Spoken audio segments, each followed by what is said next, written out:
it indeed was. It both super long, but also worth reading.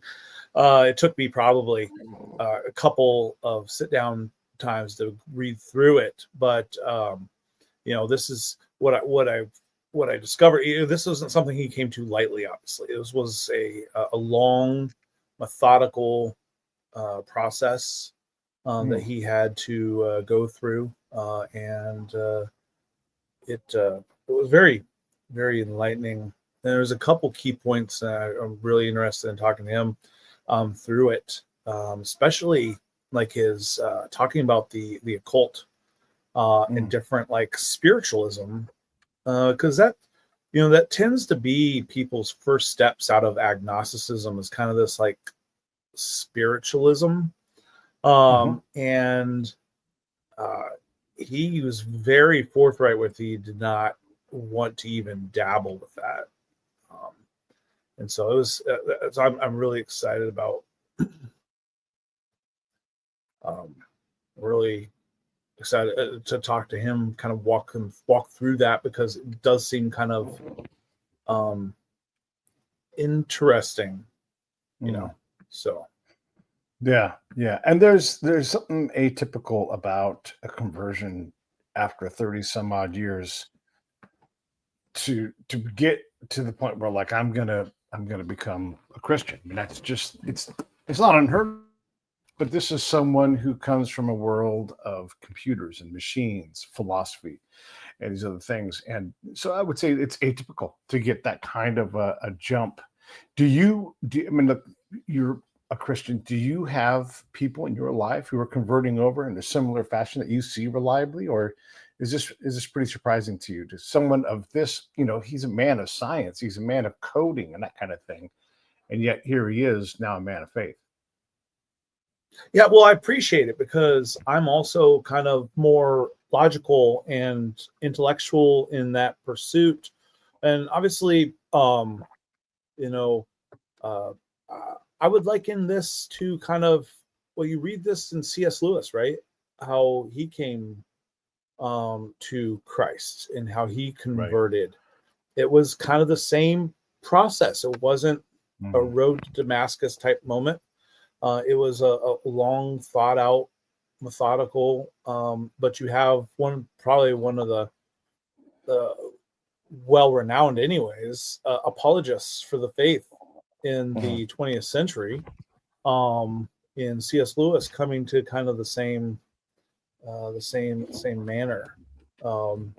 So it's, I think, God finds us where we need to be found, right? So yeah, well, and we found Larry. There he is. Hey, Larry. Hey. Welcome back to the show, man. I appreciate you coming on. It's always a delight to talk to you. Yeah. Actually, so meet my buddy Nathan Martin. Hey, how you doing? I belong to a group of people in an email group, and it's wonderful. All these amazing people. Nathan is one of them, and your declaration about your conversion that you posted the other day, we learned about it through a man named Eric Erickson, who's also part of this group and runs a very successful radio show. And we were just discussing that, and so that kind of gets you caught up and everybody else caught up. This is Larry. There he is. Hang on, part of it there on my right shoulder. And man, I appreciate you coming back to talk about this. I put up a link to your digital declaration of independence, because that was from several years ago. Yeah, and you've been in this space of challenging, the big norms and everything, and establishing new ways to think about stuff and publishing it, and using your legitimate background to say, hey, this is the things I think or I have thought, and now I'm thinking this way. How closely tied is your digital declaration of independence to your conversion to Christianity?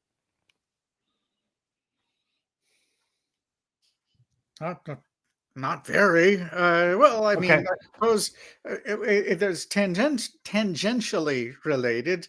I mean, if I simply wanted to make a lot of money, I wouldn't have chosen my career path, or I wouldn't have been arguing the things that I argue, not nearly as much as I do. And but I like to think I am sort of ruled by principle. and and I think that played itself out when I started reading the Bible. So So along those lines, it's really a pleasure to meet you for the first time here. But along those lines, how, so it's been, I guess, a few days since you've written this piece, kind of just coming outwards with your conversion story. 2 weeks. How has that been received in the intellectual community? As far as like friends and colleagues that you've had for years and years and years, how has this been kind of received by that? And is there a difference between how they're receiving it to how it's being perceived, I guess, by the layperson, for lack of a better term? Well, last I taught philosophy was 2005. That's 20 years ago. So I really have kind of lost touch with a lot of my philosopher colleagues, to be honest. And so I haven't heard anything actually from them, except one. That's right, a guy that I hadn't heard of since like the 1990s, I think, who is a fellow graduate student, a couple of years older than me, and he shared my news. He was obviously supportive, so that was kind of nice. But for the most part, it's not news or interesting at all, if you're not a Christian, basically.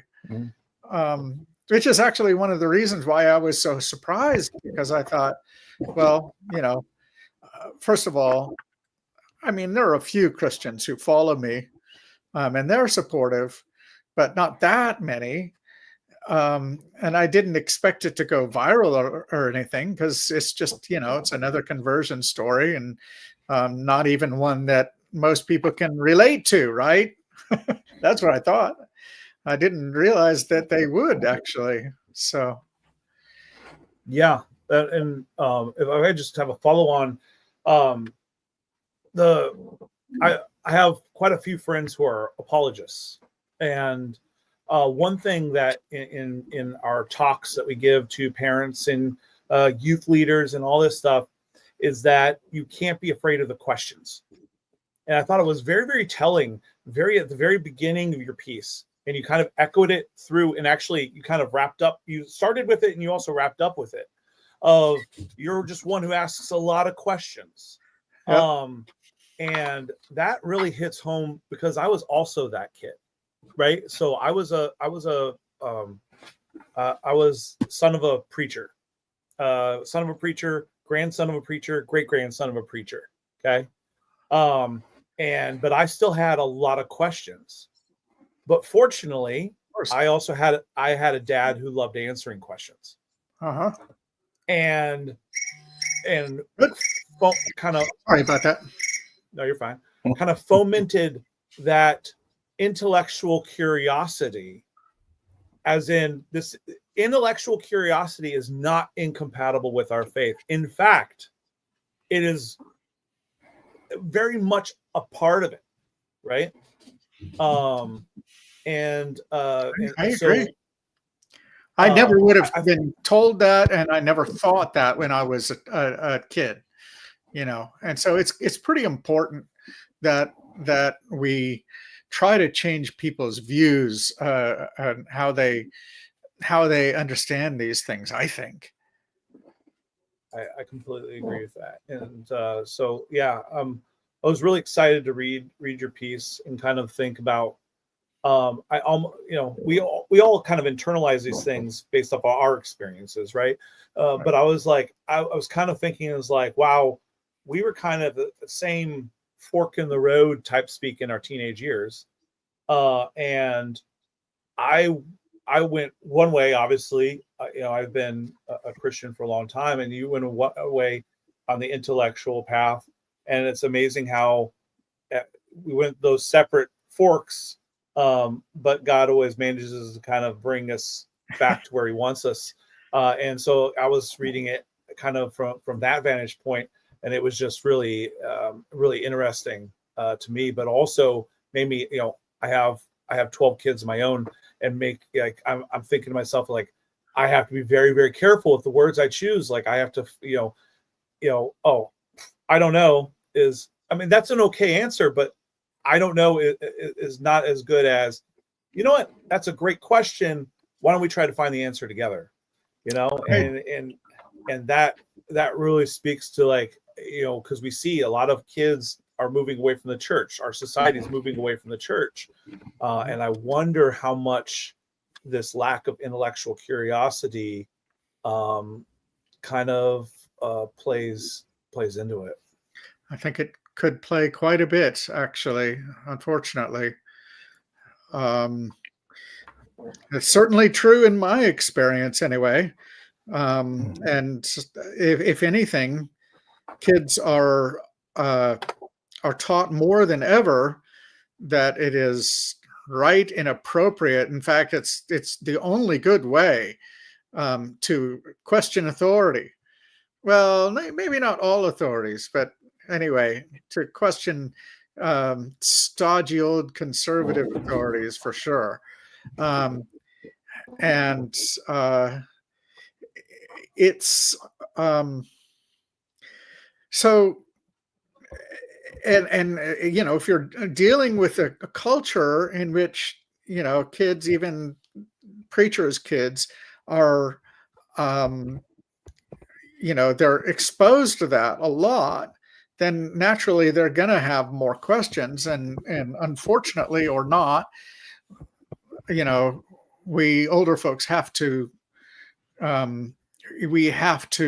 learn the answers and understand the answers, be prepared, or at least have our fingers on good resources that we can use to essentially defend doctrine. Because if we're not able to do that, then that the kids who are listening closely to us will get a message that we might not want them to get.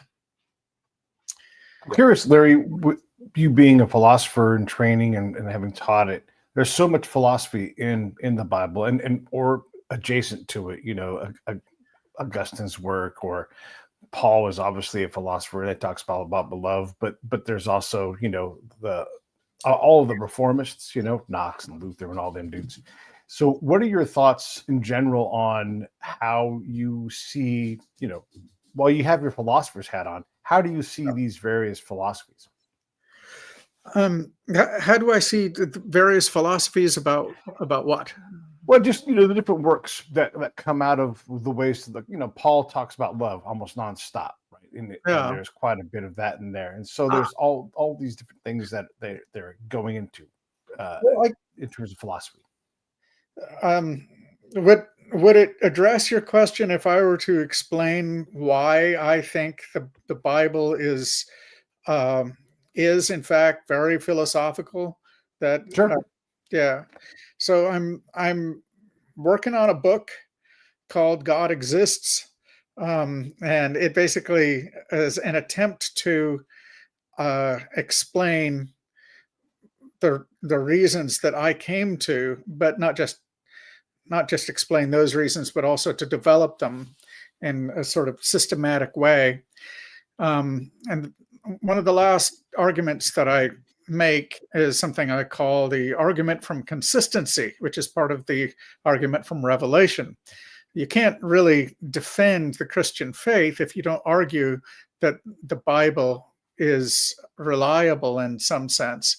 So part of the argument then is that the God that is described by the Bible is in very great fine-grained detail the same as the God described by natural theology or philosophy of religion. In other words, if you line up all of the familiar arguments for the existence of God, and you look for support for all of the premises of those arguments in the Bible. You can find it in spades. It's really, in some cases, it's quite amazing how what a precise fit there is. So I actually write 2 chapters, probably 100 pages, about this very topic, and it's amazing to me just how much light was shed on the traditional arguments for the existence of God. I never would have guessed this when I was reading the Bible, even the Old Testament. You know, there's philosophical parts, and then the whole thing is just full of thoughts that, if you really try to come to grips with them, they are very closely adjacent, because it's theology in that case. If you're trying to come to grips with the thoughts behind the Bible, right? That's adjacent to philosophy, and of course, anything that has to do with morality is closely related to ethics, and so. Without getting into the details, I think I agree. I think that the branch of philosophy that is most explicitly addressed in the Bible would be philosophy of religion, or what's called natural theology, and ethics. So a little bit of metaphysics, perhaps. Yep.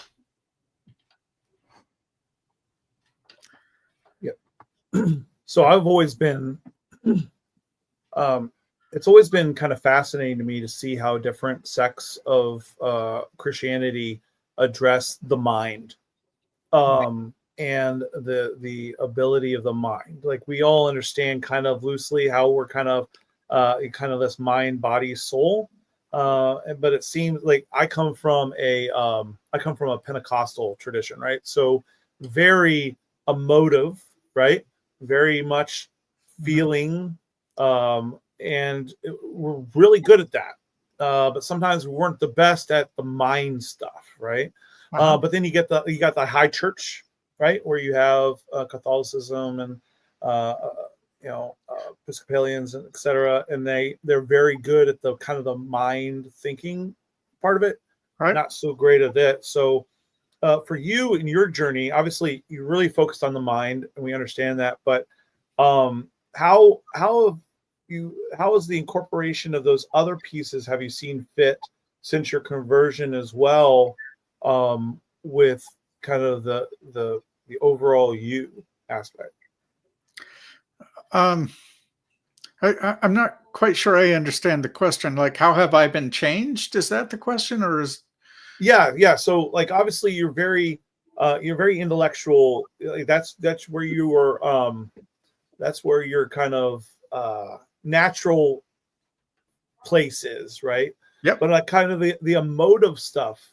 Like, how did that kind of play into your conversion as well?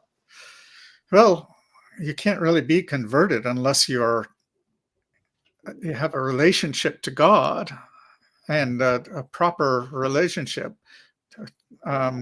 involves basically putting your loyalties with the Father, Son, and Holy Ghost, so of course there came a time when I had to say, oh, this sort of play pretend talking to God thing is actually real. I'm not saying that I heard the voice of God in my head or anything, but I'm saying that I actually am really praying to God, and has become very important. I feel like I have missed a lot if I haven't said one or two or more long substantive prayers to God, essentially talking to God and imagining how he would respond to me. And I don't know how emotional that is, that's not really the question, is it? It's the question is whether it concerns myself, and whether it concerns, the actual problems that I'm facing, and so forth. Yeah, I think about that stuff a lot. Um, I I'm engaged in application of the Bible to my life a great deal, I would say, in my prayer life, especially. Um, so I could go on, I suppose, but I think that answers the question. Um, Yeah, I appreciate it. Thank you. yeah, I don't. I do try. Uh, I have a discipline of trying to pray 7 times a day. Once when I wake up, once before I go to sleep, and then in the morning, early afternoon, early evening, late evening. And I don't always hit it, and like sending myself reminders doesn't really help, but I usually do quite a few. I think it's, uh, Paul said, "Pray without ceasing." That just has stuck in my mind, um, and so that's really what I try to do. I feel like if I feel that I am estranged from God, that's like the worst thing possible. And of course uh, the solution is to repent of your sins. Um, that's the only way um, to restore a proper relationship. So There's so much to learn when it comes to religion. You converted well into your adulthood. There's the story of Jonah, Job, there's exegesis, all these different things that you can put into your head. Do you feel like you're behind in terms of your command of the Bible? What's in there? Will you go to the Greek and Hebrew roots and look at some of that? Because when you start to read it in the original tongue, all of a sudden these things start to change as well. I mean, it's an amazing thing. What are your thoughts on how you guide your education? how I do what? Yeah, like what are your thoughts on how you're going to guide your education to Oh. increase your knowledge of the book and the practice? Well, I have read the Bible 5 times now. I'm closing in on the fifth read through. I never stopped reading after I started it. I probably have missed a day or two, but not very many. And so that's the first thing. That's very important. And then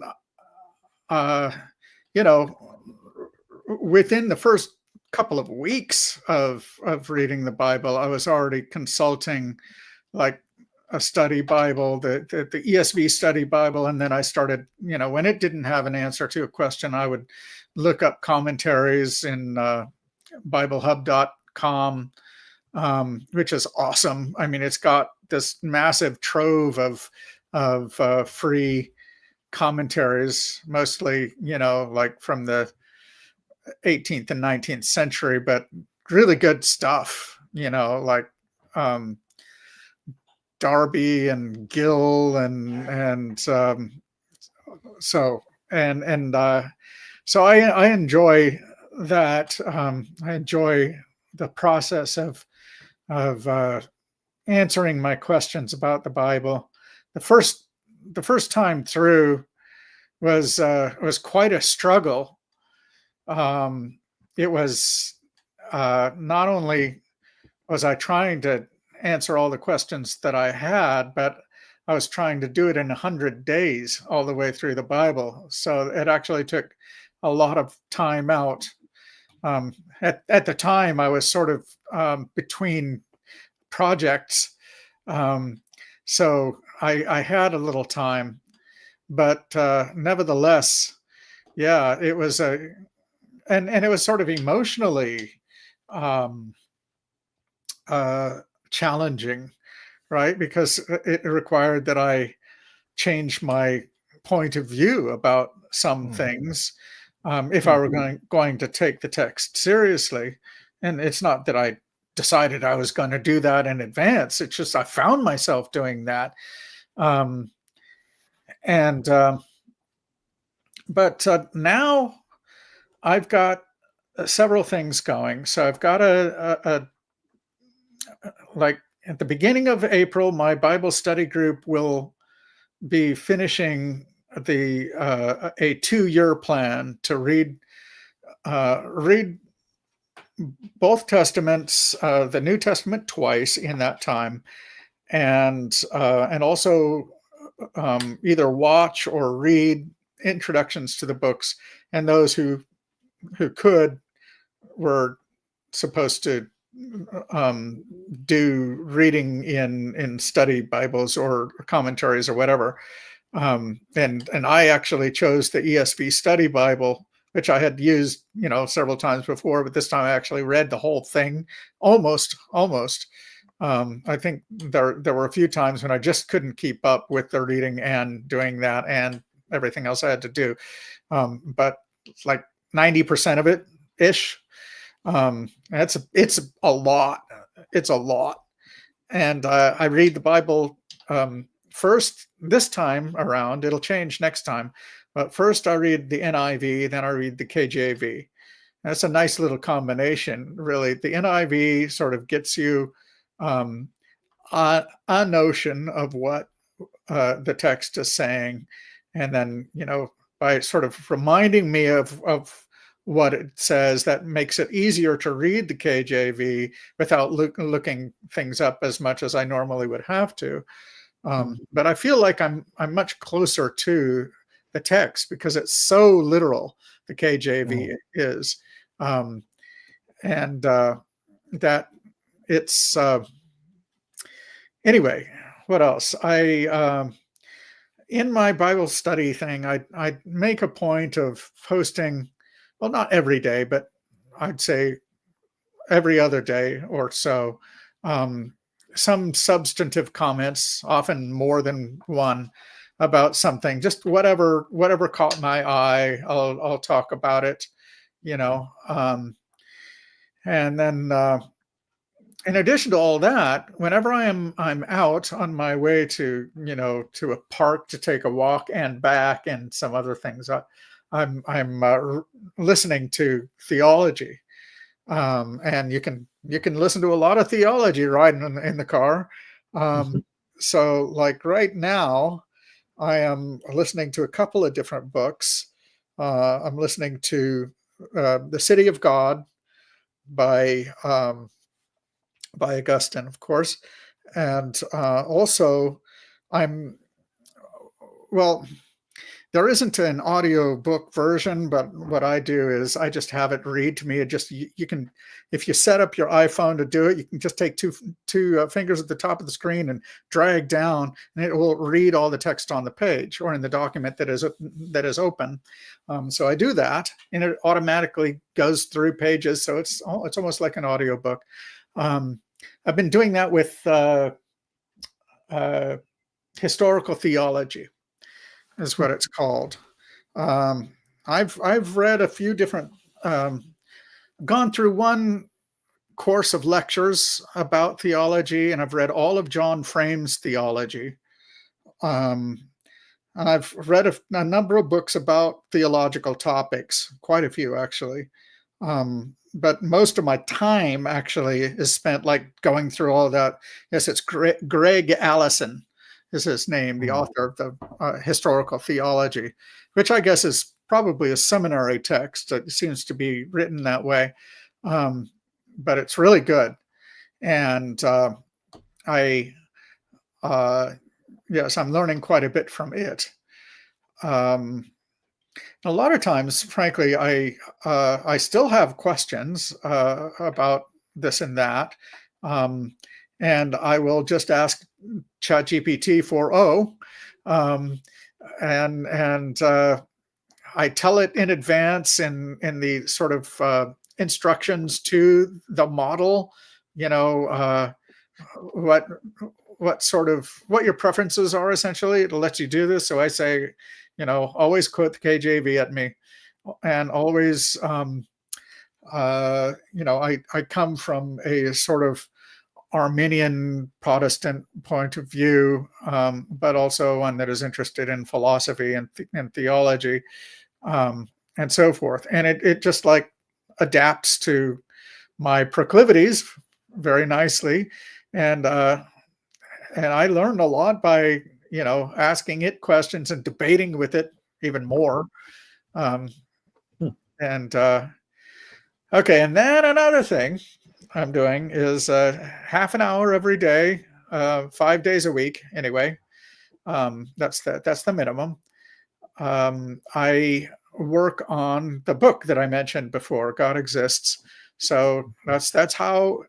And I've been very good for the last 2.5, 3 years or so. Like the first couple of years, I went through phases, but now I actually have adopted an explicit discipline, and nothing except the knowledge that God wants me to do this would actually keep me so consistently on the track to do this. I never would have been able to do this before. I just wouldn't have had the self-discipline, to be perfectly honest. But now I do, at least for this project. And so it's getting up to 550, 600 pages, third draft, written and rewritten, things shuffled around a lot. I'm in the process of doing that. I always share the things that I write as part of my process with ChatGPT to just like get feedback. And it's pretty good at that, actually. A lot of the sort of feedback that it gives me is kind of, I don't know, it feels like it's boilerplate. It's not that helpful, except when it is, because sometimes it is quite helpful. Especially when I'm writing about something that I don't know so much about.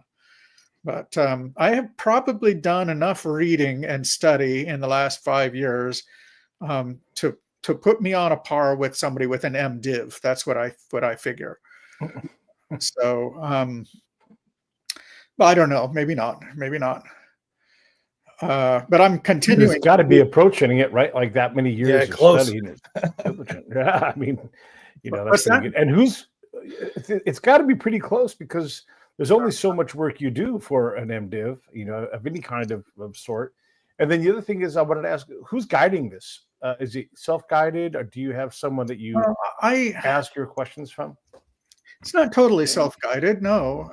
But frankly, it's mostly self-guided, because nobody's going to take all the time that I would ask them, I think. Not without being paid, because it would be a lot of work. I've talked. I get book recommendations from Michael Spiegel, the chair of the theology department at Dallas Theological Seminary. He's read my book. He said very nice things about it. Won't go into that. And also, I've talked quite a bit with when I first started talking to him, he was an elder in one of the branches of Orthodoxy, and now he's a priest. But he's about my age. I enjoy talking to him. I don't necessarily agree about all theological matters, but he's very nice, and he's very open and tolerant and interesting. So he's given me feedback on the book as well, and we talked about a few things. Let's see. And then in the first year, there was somebody who had been converted just a couple of years before that, and he also gave me a lot of advice. But he was a fellow PhD philosopher.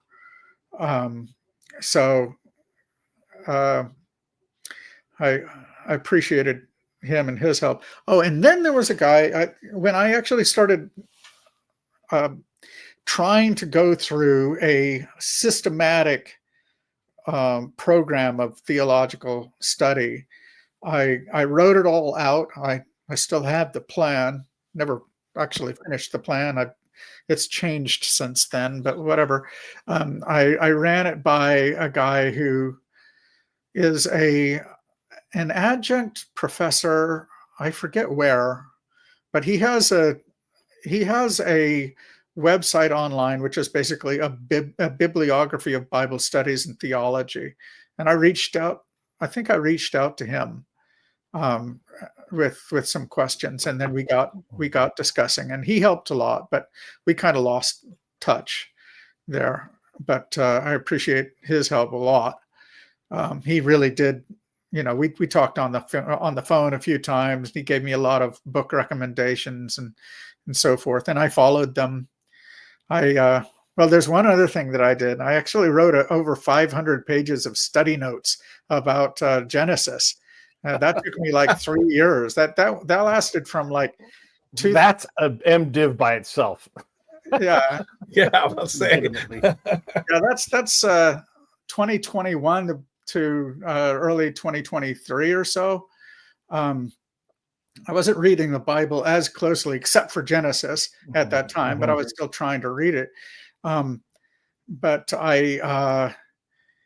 he gave me a lot of advice about like books about biblical archaeology, which is just fascinating. It's like one of the most interesting things you can study if you're interested in the Bible at all.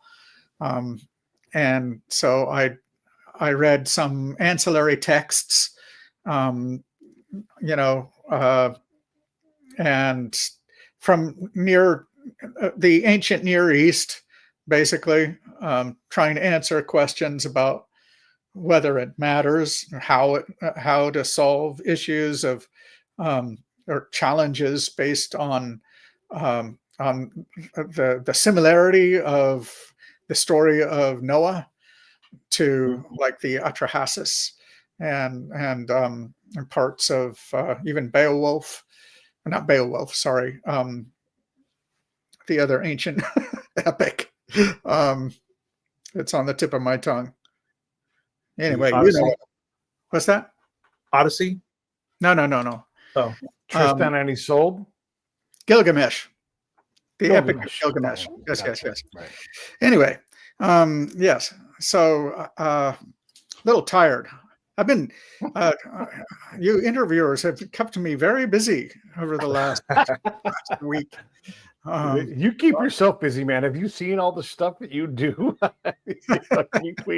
Everybody check out the Sanger feed of your project with encyclopedias and tracking things.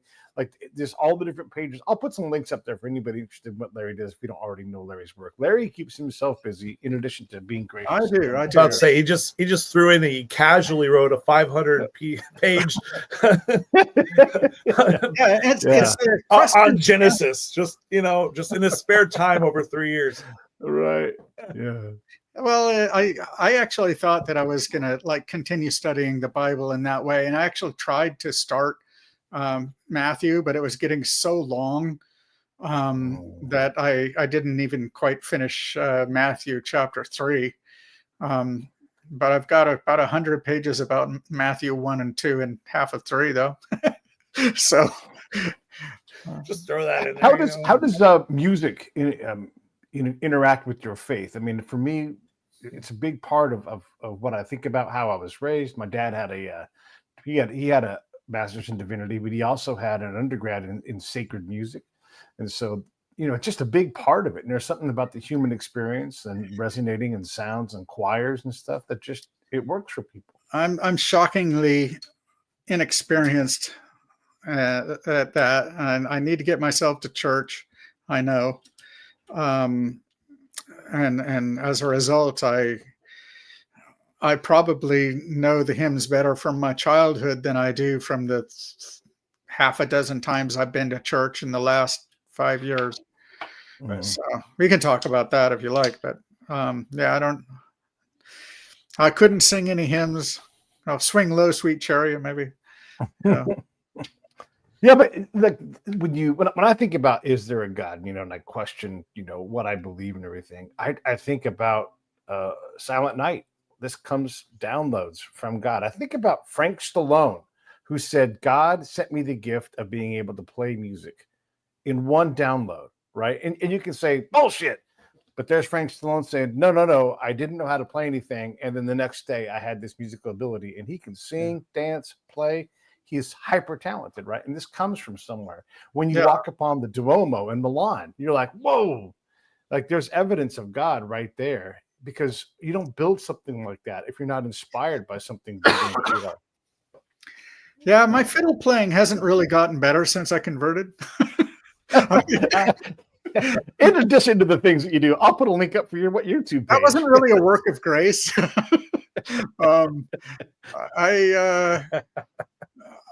I mean, my fiddle playing is a very nice hobby, which I don't have a lot of time for, but which I do, every so often I'll pick it up and keep the abilities not too rusty. But obviously,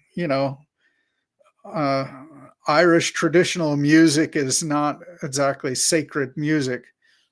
So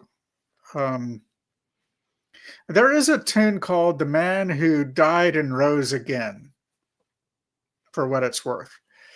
There's Christmas Eve, Real. They don't really feel any more holy than the other tunes, to be quite honest. But I thank God for the ability to make my own music. So yeah. So I wanted to touch on one part of your piece on your conversion, and you talked about how you kind of briefly, for lack of a better term, researched kind of the occult, or what you call like occultic things. Right. And you talk about how you were aware enough that you wanted to make sure that door stayed firmly shut. Right. And it really resonated with me because, man, the things that my kids' friends talk about and everything like that, it is as if they are just wanting to run through that door.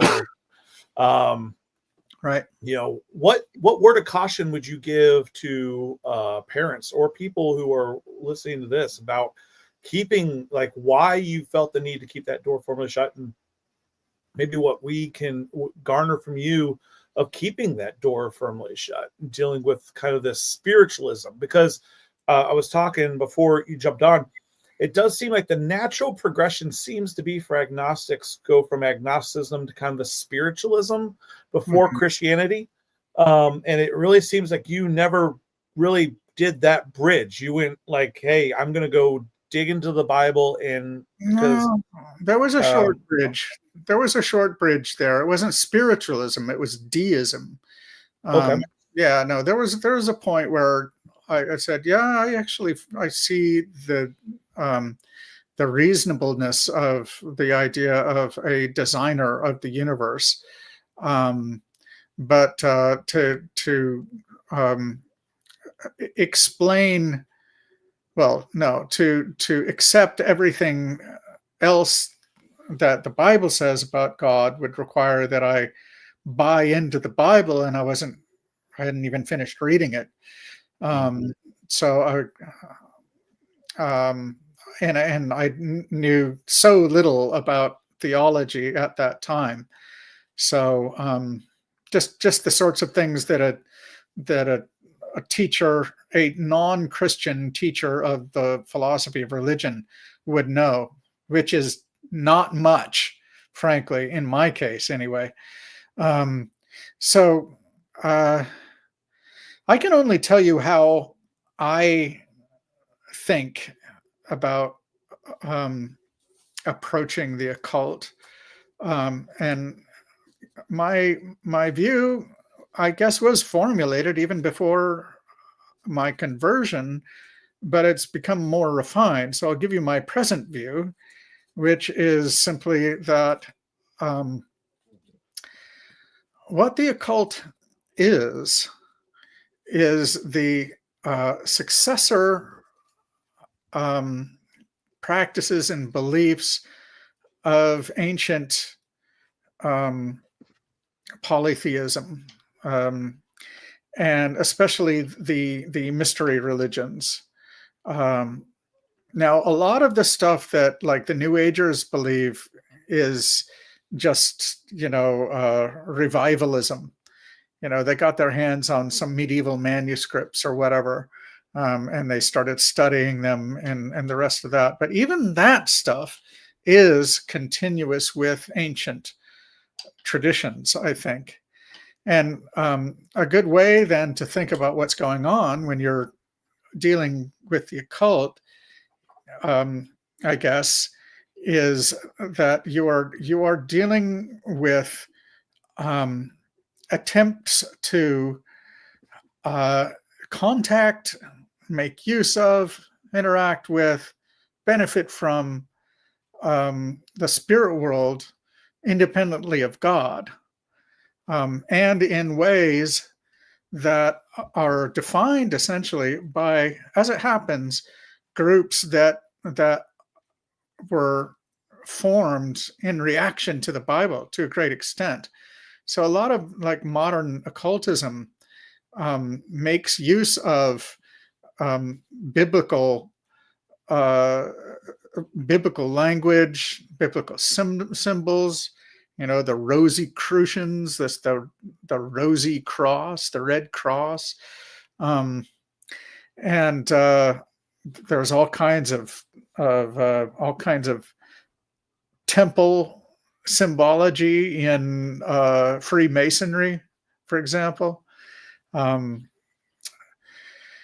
So the point is that the occult is a perversion of Orthodox Christian belief.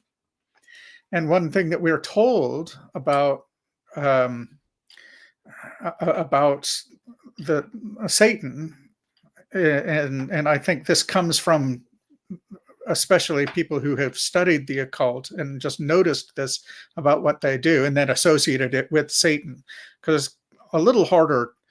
It isn't entirely impossible to find this in the Bible, but you can. The point is that Satan, he inverts, twists true and proper doctrine. He tries to make himself into an angel of light. That's one thing you can find in the Bible.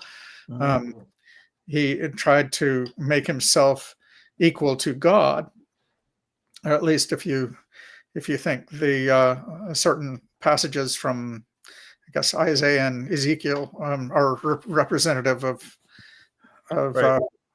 yeah. So anyway, the important thing in my view is that we basically wash our hands entirely of it, stay away from it, because what they say is, and I'm talking about the occultists, some modern occultists today, they say that, and I think this is also an ancient idea, that it is knowledge of hidden truths. That's why it's called the occult, because the occult means hidden. It is knowledge of hidden truths that actually brings a certain kind of enlightenment. They like to talk about light. They like to talk about enlightenment. Now there's a false light. And the idea is that even if you're studying about the occult, I realized this fairly early on, because I was trained as a scholar of difficult texts, basically, and one thing that I immediately recognized when I started reading books about the occult is that there really is not that much difference between what you're reading when you read a book about the occult and when you read one of the books of the occult, one of their textbooks or whatever. You're going to learn a lot of that stuff. Well, I don't want to learn that stuff. especially if it like opens spiritual doorways as they say it does. So I'll take them at their word as far as that goes, I guess. So yeah, that's why I still like have hands off. There's a one one video maker whose work I appreciate, Spencer Smith. I don't agree with him about everything, and he's very funny. And well, Nathan, you actually look a little bit like a little older version of Spencer, and he's what am I going to say here? He wrote he made a very interesting 4-part, maybe it's 5 parts now for all I know, series, which he called Third Adam, I think. And because first there was the first Adam, then the second Adam would be Jesus. The third Adam would be, well, Satan, because he's trying to make himself into a better Jesus or something. And at least I think that's why he calls it that. At any rate, it's an exploration of how different branches of our society perverts Christian doctrine through being influenced by the occult. That's the general theme, and which is very interesting. But I watched like 15, 20, 30 minutes of it, and I said, I can't watch this anymore. Right. Because it's too much. And so maybe it's okay for Spencer. He's been a Christian for a long time. But I wouldn't want to do it. That's for sure. I wouldn't want to study that stuff. Well, I think that there's wisdom in kind of keeping those doors shut. Like there's a fine line between having to understand the dangers, and then, experiencing the dangers yourself. Right. And there's, I know electricity can be dangerous. I don't need to stick a fork in the electric socket to experience it, to realize it. Right. I also don't need to experience it like that to tell my kids it's dangerous. So I think there's some wisdom there, and you're absolutely right. Like, that's the very first lie, right? Well, did God really say, did God really say that? Did God really say that if you touch this, and God never said that, right? But, and so then they touch it. They're like, okay, nothing happened. Oh, okay. So now I can eat it. It's just how that happens perpetually throughout history. And of course it keeps on happening, right? We experience this in our own lives when we sin, right? It's always that, most of us don't go out and do these really big, bad, bold sins off the rip, right? We're not going bigger, but going home. But what we do is it's that slow slide into mediocrity, right? And I think that when I originally read about keeping that door shut, what I remembered is was it the screw tape letters when he says, we can either do one or two things. We can either make them say that we don't exist, or we can have them have an unhealthy belief in us, right? Or unhealthy fascination, I think is what C.S. Lewis says. And so it's two sides of the coin, and we do have to be careful with that. It's interesting that you should mention C.S. Lewis in that regard, because I happen to know that C.S. Lewis himself was highly interested in the occult when he was like a teenager and a young man. And that comes out in his books. His books are full of occult symbolism, especially the space trilogy, I think. Like I decided not to read the third book, basically because it was so, let's just say, pronounced. So that's an example of something where I'm a little fastidious about such things. The third book meaning, what is it called? This Hideous Strength, I think that's what it's called. Anyway, it's the third book in that series. But I don't mean to badmouth C.S. Lewis. I think he's got a lot of good things to teach, and I recommend that people read Mere Christianity, for example. But it is interesting, isn't it? Wonder if if he was a Freemason. I doubt it, but I wouldn't assume. So, no. Well, I don't want to take too much of your time. You've been already great. I know that you've got other things to get to because you are a busy dude. One of the coolest things you have is that thumb drive with 60 or almost 70,000 books from the Gutenberg Project. Yeah. That folks can get to. So definitely, I mean, look, just go check out what Larry is doing, and you will see a treasure trove of things, whether it's on the Sanger feed or on his website. And you guys have seen those links pop up here and there. So for me, I won't ask any more questions about this on this episode. I appreciate you, but I'm going to let Nathan wrap up whatever he's got to say, and then I'll give the floor to you, and we can do this again when you're ready to talk about something else. So for me, thank you. Yeah. Nathan, go ahead and help us wrap up what you want to wrap up, and then we'll close out with Larry. Yeah, so I just wanted to talk really quick about because kind of how you ended up, like trying to find a church. And I love how you said, like, I know I need to do this. I know that this is expected, because a lot of people, I think, would take the out of be like, I don't know if it's necessarily required. Or I love how you just come out and say, yeah, I know it's required. I know I need to do it. Where are you at in kind of that journey? And then, I know you already know this, but my edification in that would be to you is like, man, think about that 10-year-old kid who would be going to your church, asking those questions, and how you might be able to help them answer them. Because I know one of your reasonings was like, well, I still ask a lot of questions. Yeah. And my thought was like, man, but there's like in some church in your community, there's that 10-year-old, 12-year-old kid who's asking those questions.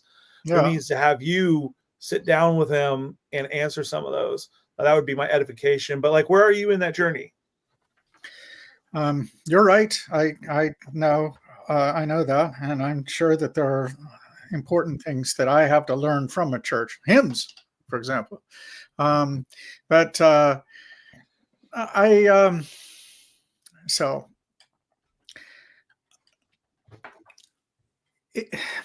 First I have to explain my situation is different. It's not unique, but it's pretty close to it. It isn't just that I'm like a philosopher and I'm going to raise a lot of questions. There's some of that. So like any philosopher who like converts and starts asking questions could very easily make a nuisance of himself in like Bible study class or whatever. Adult Sunday school, whatever. But my issue is that I know that, just look at how people have reacted to my testimony. I didn't think it was going to be this bad. Well, or good actually, but nevertheless, that it was going to be this pronounced, right? Well, then I guess something similar would happen if I were to come to a church. And then what if I feel obligated to leave the church after, after 6 months, and the pastor has been, telling people that, the co-founder of Wikipedia goes to my church and so forth. And, but then he decided that our denomination is not actually for him. I don't want to do that to those people. That would be very bad. And even something like that might actually cause division within that congregation. So I won't allow myself to do that. In the meantime, I've got my Bible study group, which has actually got a number of pastors in it now, which I'm blessed. Is the case. I'm very happy. But I know it's not church, of course. That's face to face. Now, I have been working systematically, maybe a little too slowly, through some of the questions that the denominations divide over. So a few months ago, I wrote a long blog post about in defense of sola scriptura. Disappointed that nobody has actually argued with me about that. But it's long and meaty, philosophical, theological, biblical, and I've also done the same with regard to the Eucharist or the Lord's Supper. So I have actually made 3 different videos. One of them is over an hour long. Yes, well over an hour long, about the Eucharist, whether the question whether the communion wafers and wine are really the body and blood of Christ, or symbolically represent what his body and blood represented. And so I've sort of worked out fairly firm answers. I'm not saying I've totally 100% necessarily made up my mind even about those things, but I'm pretty sure I know what I think about those things. But then I've got other things that I want to get to soon. I'm working through one now about basic soteriology. What is it in virtue of which we are saved? What saves us ultimately? What does it mean to be saved? I'm actually going through a lot of Bible texts and doing pure biblical theology. Well, it's not biblical theology, what they call biblical. It's pure theology.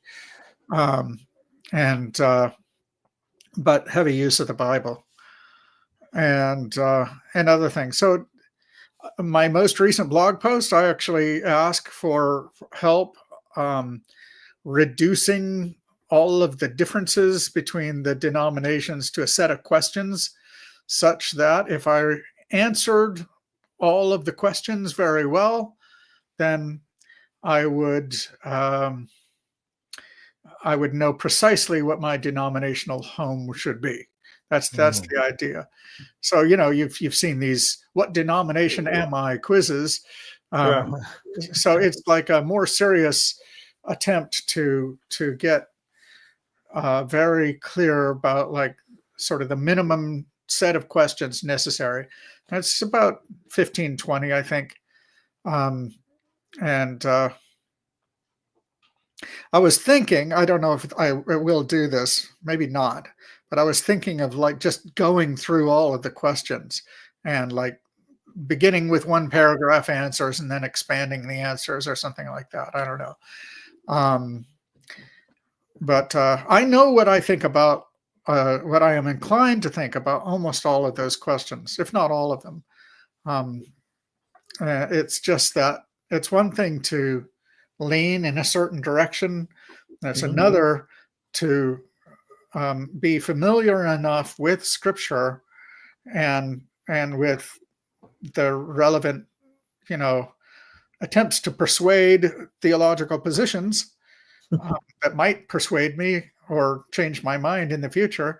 I need to make myself better acquainted with all of that.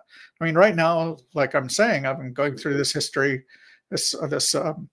historical theology book. It helps a lot, but I wish somebody would write a book that actually answered all of my questions, or rather that gave a catalog of different positions on the questions, but and treated them in a really serious theological way. But I don't think such a book exists. I've asked. Yeah, probably not. I will say, as a Pentecostal who goes to a Baptist church, so my prayer for you is just that you end up where God wants you to be. I think that's the most important thing. When it comes to doctrine, you have your primary doctrines, your secondary doctrines, your tertiary doctrines, and I wouldn't sweat the tertiary stuff, barely sweat the secondary stuff. But as long as you're good on the primary stuff, the bottom line is where God wants you to be, and then bloom where you're planted in that community. And that's my prayer for you, is that you find that community and don't, I wouldn't sweat so much about the secondary and tertiary as I would, does God want me here, and can I help this community grow? And I think that's kind of what we're all called to do when we find our church body. So that's my prayer for you, my Thank you. exhortation to you, as it were. And you definitely are in my thoughts and prayers. My group of people that I deal with, you're in our thoughts and prayers. And however, Pete can give you my information. However, you have questions or feel that I can add value, I'm willing to do so, and I'm willing to pray for you and come alongside you in this journey. And excited that you are a part of the family. Thank you, Nathan. I appreciate it. All right, I'm gonna wrap this thing up. Everybody else, I'll see you tomorrow, fellas. I'll be back to you guys in a second to say goodbye in a proper way. Everybody else, see you tomorrow.